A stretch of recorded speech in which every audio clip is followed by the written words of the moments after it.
Two studs with the spoons are the next subjects of our AE Connects conversation presented by Hercules Tires and AE Lax Alums Roundtable, if you will. Kylie Ohlmiller and Connor Fields. What's up, guys?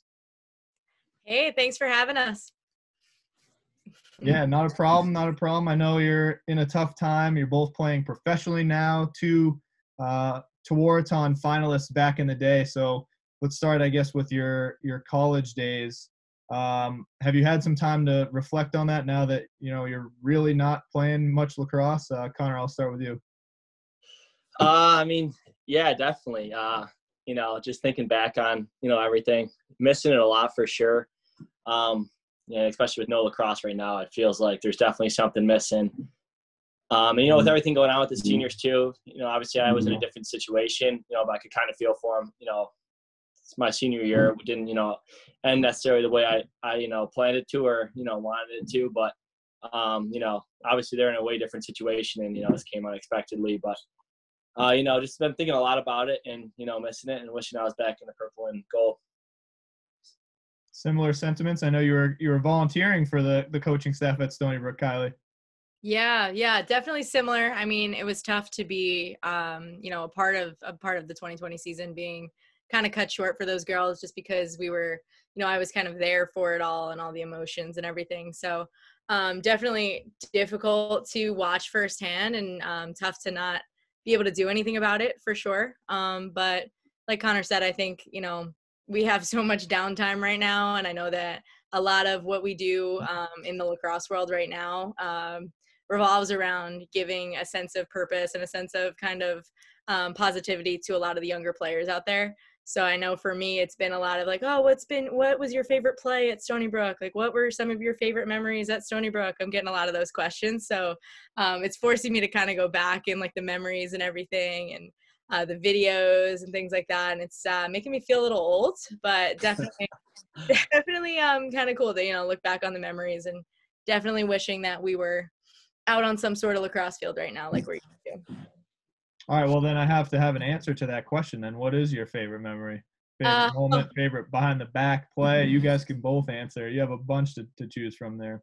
Yeah, I mean, there are just a couple like standout wins that kind of step like into the front of my brain when I get asked that question. And back my freshman year, we were kind of unranked, unknown, and we went down to Florida. Coach Spallina just had his baby. He flew back down from Florida, like flew back, surprised us in the middle of warm-ups. We ended up taking down a top 10 team for one of the first times in program history. And it was just kind of like the start of the Stony Brook that exists there now. And it was just a really special one. So those are some of my favorite ones, just kind of like program first that I can still like kind of picture myself like literally in the middle of the moment, and just, those memories really won't go anywhere anytime soon. I don't know about behind the back memories though. I mean, that sticks out for me at least. I've been editing some of your guys' highlight reels, which are lengthy to say the least. I know you both have inspired a generation with those behind the back moves. But Connor, what sticks out from your days at UAlbany? Kylie's definitely got a lot more highlights than me. But I think I'm kind of thinking a similar way. You don't really remember, all the single plays, the highlights. I think it's more the big wins that you remember. For me, it was probably my senior year. We went down and played Maryland, number 1 versus number 2. It was a big matchup for us. We went down there and we were down, I think 4 or 5 in the fourth quarter and ended up coming back and winning that game at the end of regulation. So I think that's definitely one that sticks in my head for sure. And it's one I'll always remember. Definitely tough to imagine that this weekend was supposed to be the America East men's and women's lacrosse championship weekends, which is always so fun. And you two were on teams that was just really the beginning. You would make runs deep into May. That Final Four run for you, Connor, was special to watch. But now you're both playing pro. And Connor, I really want to get to know about the PLL and how that's been for you, for starters. Yeah, the PLL has been awesome. They really do take care of the players, and it is, we the players. And But they're really growing the game. I feel like doing everything the right way. Getting out in different areas, that are growing lacrosse and going into different, hotbeds of lacrosse as well. So doing a little mix of that. Also with all the, the camps and stuff they're doing.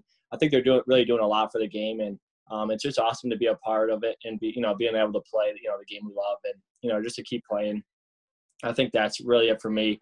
The PLL, they've treated everyone awesome, and the fans are all great at these games too. So obviously it was, the first year, and, I'm really looking forward to this year, hoping it's going to go off.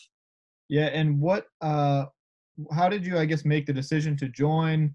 And I know there's a bunch of leagues out there for you that you've already played in. So how do you kind of balance the trio there? I guess it was a tough decision. I never really got to play, in the MLL. I played a game or two, but, I had the torn ACL at that time. So, so it was a really tough decision, just from hearing from, some of the other players and the, management of the PLL. They just, were talking, and, I really liked the vision they had. And, I really believed in it, and, I felt like it was the best fit for me, at the time. So, it wasn't anything the MLL did necessarily why I left or anything like that. I just kind of, saw myself going in this direction at that moment in time. So it's definitely, a lot too with the NLL going off in the winter too. So there's not really much, time for, to get stronger faster, because, you have a month and then it's the next season. So I think that's definitely the biggest challenge in that is just, trying to get stronger and faster, in that month or two you have in between. And then, trying to stay healthy. Obviously there's a lot of wear and tear on your body with 2 seasons like that, but, just trying to do the best I can with my body. And Kylie, how have you seen the growth of the game in the WPLL?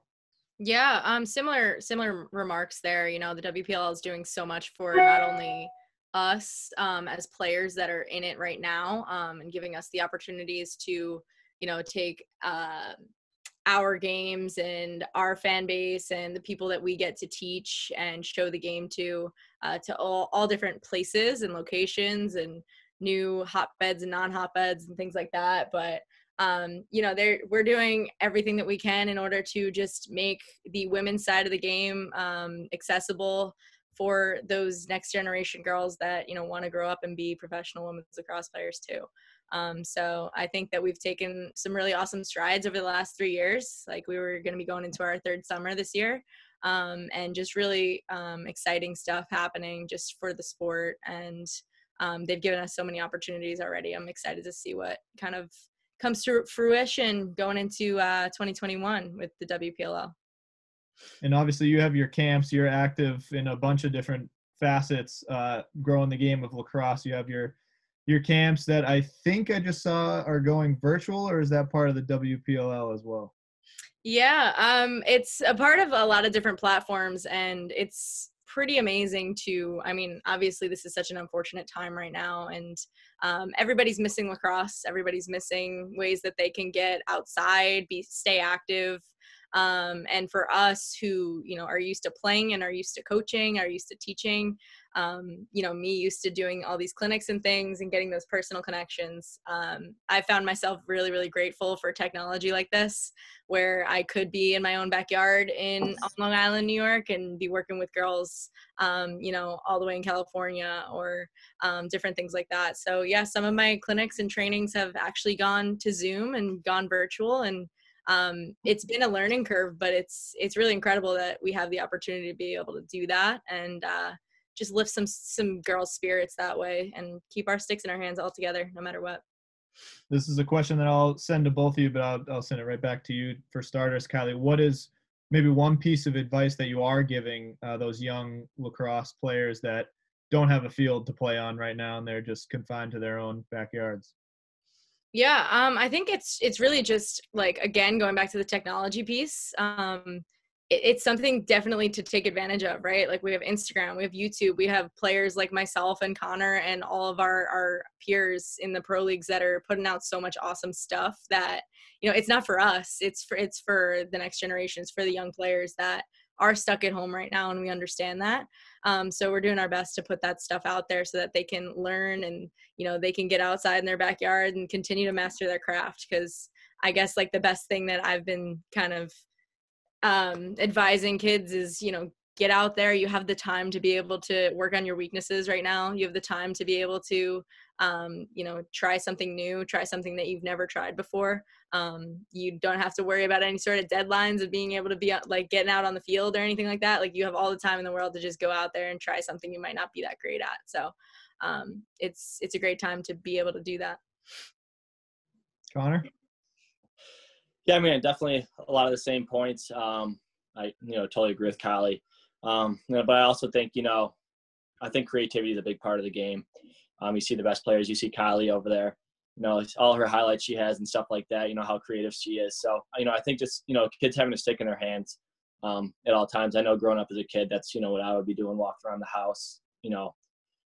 Different stick tricks, different stuff like that. Always, trying new things. But if you can find a little time in the backyard or find a net or a wall, just trying different things behind the backs, things you aren't necessarily comfortable doing, but you'll become comfortable doing it eventually. So just kind of doing that kind of stuff and trying new things and kind of pushing your limit. I love the flattery that you two always shell out to each other. I remember that from your playing days in college, and you're still complimenting each other to this day, which is good to see. I want to ask something that I hope doesn't cross a line, I guess, but there's always this conversation about if you're playing professional lacrosse, you need a side job. So with seasons being affected by COVID-19, I guess how does that impact your life off the field in terms of making a living? Connor, I'll send it back to you. So I'm actually I'm kind of in that boat that you were just talking about. So I have a pharmaceutical sales job that I do during the week. So yeah, I've been working with that, and right now we're working from home. So it's kind of been slower right now, just working from home and on the phones and stuff like that. But I mean, Kylie's probably she does a lot more lacrosse stuff than I do, so she's definitely the better one to ask here. Yeah, I think it's a lot of waiting around, just like a lot of different people in a lot of different areas right now. So not even necessarily just lacrosse, or like Connor was mentioning, everyone's jobs have been kind of altered in some sort of way. So I think it's really just, it's the anxiety of waiting around, the anxiety of like a lot of what I do and the clinics and the camps and everything. It's a summer and fall that's been planned out for at least a year now. So it's just kind of wondering, when's the best spot, or when's the best time to be able to either push back, cancel, keep it, whatever those things may be. So it's just kind of a little bit of a waiting game, a little bit of a planning game. It's forcing us to look a little bit farther into the future and just kind of hope for the best in that sense. But, for right now, just trying to do my best to make as many things virtual, and just kind of, a lot of what I do is helping the next generation of girls lacrosse players. So if I can do that from home, then I'm going to try my best to do so in the meantime, before we can get back out on the field. Now you both have endorsements, I guess I don't want to say to fall back on, but you've had those pretty much since graduating. What is it like, or I guess take me back, Kylie, to that first moment when you signed those deals? What was it like to sign them? How exciting was that, and how exciting is it to still be endorsed on that level? Yeah, I mean, it was really, really cool, and it actually happened very fast, very, very quickly. I just kind of remember, like when you graduate and when you play lacrosse, it's a spring season. So you kind of, the last thing that you remember is, either winning or losing. And for us, it was losing. So I had that little, time period where I was grieving and upset about everything being over. And right when that was over, it was, endorsement deal, professional lacrosse, like all the really cool opportunities. So definitely turned some of that around just a little bit. I mean, nothing's going to take that pain away, but it got exciting really quick, and it's been really cool to be able to be a part of Brine New Balance, and they've really allowed me to bring, my authenticity into their brand, and bring who I am and what I stand for, what I believe in, my ridiculous eye black and just all of this stuff. Like they've brought it, to them, and we've kind of been able to really just put that out there into the lacrosse world. So it's really exciting, and I think it's something that I didn't know was a possibility or a dream that I had, but it's definitely come true. Yeah, I don't think ridiculous is the right word. I think iconic is the right word with that eye black. Agreed. But you both have your own brands that you're launching too. So Connor, similar sentiments for you. What else comes to mind? Yeah, I was actually a little different than Kylie. Coming obviously after my senior year, having the ACL tear and getting surgery in August, so it was kind of a little different. Didn't have too many people reaching out to me right away, necessarily. And then coming after recovering and coming into the PLL season last year, that's when I signed a deal with East Coast Eyes ECD. So that was super exciting.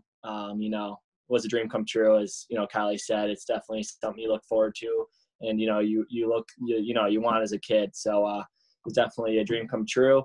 And then another dream come true with signing with Epic this November. So that was also a really cool experience, and I can't thank them enough for putting faith in me and believing in me too, and doing what they can to help me out on and off the field. So it's been awesome. Yeah, and it's been cool to see that come up on your social media feeds, those tags. One thing I do know about yours, Connor, you always have the hashtag #CavsIn7. What is the deal with that? Yeah, I need to know. Man. I get that all the time. So I'm a big LeBron fan. So with Cavs winning in 7 against Golden State, it's just been something that I actually didn't come up with. I gotta throw credit here. One of my teammates who was a grade above me, Adam Osika, he did it first, and I'm like, that's genius. So I stole it from him and kept it, and I always get a hard time from my family because they're big Golden State fans now with Steph Curry and stuff like that. But I think that's a little rivalry we have going in the household. So I always keep that as a joke kind of to them, a reminder that they did win that series, and kind of just, I think it's just kind of one of my things now. Yeah, it's definitely become. I thought you were more of a hockey guy too. You're on the basketball side with these hashtags. All right. I know. I'm a hockey guy, but my team's Montreal Canadiens, and they haven't been winning lately, so not too much going on over there. All right. In that case, I'll go #BruinsIn7 right back at you. That's rivalry right there. I know it is. It's awesome. It's been a little dormant, but gosh, I could go for some hockey right now, or lacrosse, or anything. Any sport, yeah. All right. Well, it was great catching up with you guys. I got one more question. I know you're probably trying to keep busy inside the home, trying to get outside and exercise. And I know, Kylie, you have a partner to do that with who also plays lacrosse. What's it like being back home with Taryn? It's great. Actually, she just texted me and she yelled at me to come down for dinner, but yeah, it's been really fun just to be able to have that partner. And we obviously loved playing together at Stony Brook, and that kind of formed here when we were at home growing up, and just kind of doing all sorts of different things in the backyard, playing different sports, different crafts and things like that. So we're kind of getting back into that little groove right now, just being home together. And it's definitely been nice to not be completely alone in all of this, and just have a lot of the quality family time. And then again, like she's a stud, she's an All-American lacrosse player. So she pushes me every day to be a better version of myself. So I'm very lucky in that sense. Were you part of the decision? And let it be clear, you are more than welcome to blame myself and America East for being late to the Ohlmiller dinner tonight. But were you at all a part of the process in her deciding to come back? How much encouragement, I guess, did she even need to make that decision to go back for another senior year, 2021?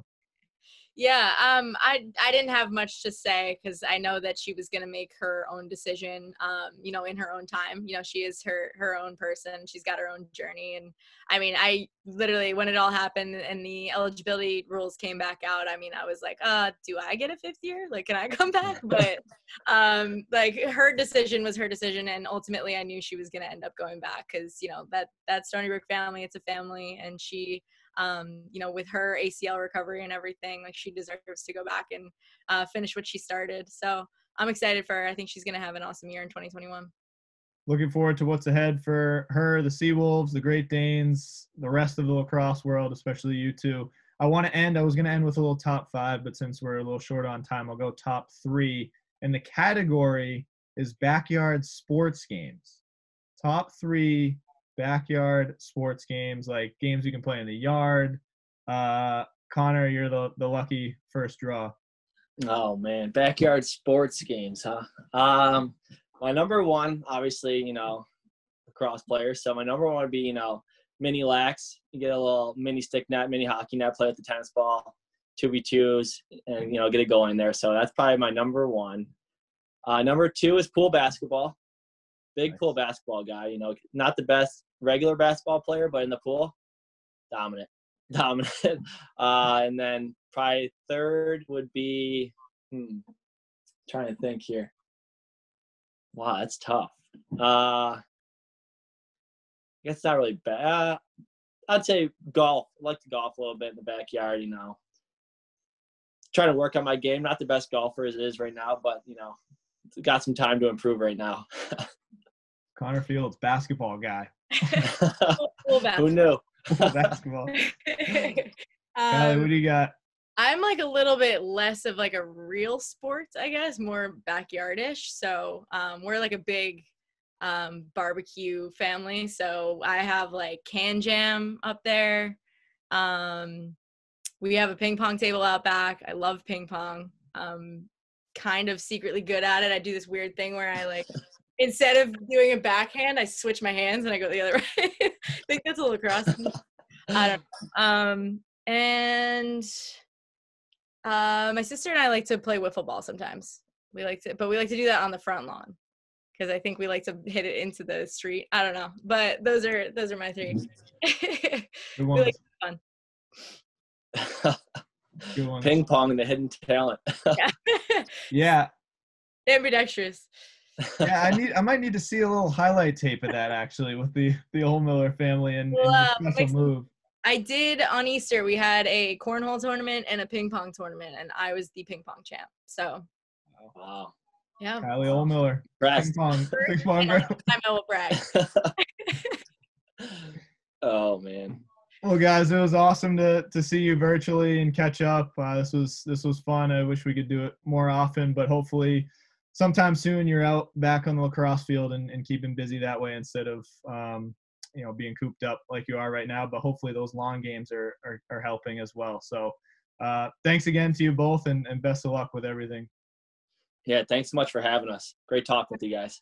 Thank you. Good to see you guys. Stay safe.